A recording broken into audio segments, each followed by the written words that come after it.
is this important?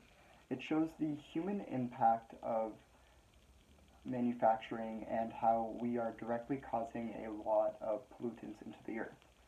One study showed that this could, in China specifically, coronavirus lockdowns could actually cause tens of thousands of lives to be saved, specifically 50,000 to 75,000 lives. And this is really important because it's showing that something like a pandemic, even as awful as it is stopping us from doing something that would actually kill more people. And we need to reconcile with the fact that our normal way of doing things kills more people than a pandemic does. And that is something we need to consider when moving forward in trying to create a green society on Earth.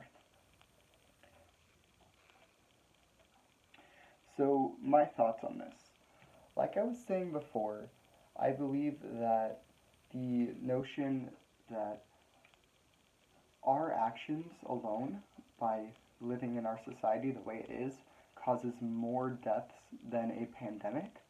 Not only that, a pandemic is actually saving more lives than it is killing. Think about that. In China alone, it's expected that 50,000 to 75,000 people will live because the air levels will not kill them, because the pollutants have not been emitted through manufacturing and through the cars there. So that many people will live due to this lockdown and this virus outbreak.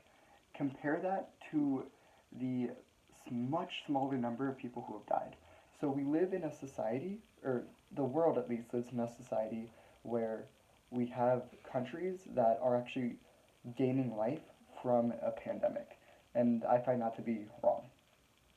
Some of the gaps in the evidence that were shown was while the video, or while the pictures did show a difference from 2019 to 2020, and it showed multiple different countries, it didn't specify the restrictions that were put on each country, so we can't fully know if it's a certain country that put more restrictions, so that meant that it had less NO2 levels in that year, or maybe it had some other factor. We don't know because it didn't say.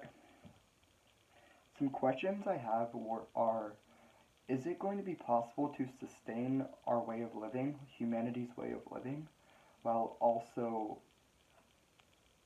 keeping the earth clean and keeping it livable? Because as I said before, tens of thousands of people are dying the way we currently do things, and it can only get worse if we continue. So how do we find a way where we continue supporting our societies while also saving our own lives? Thank you.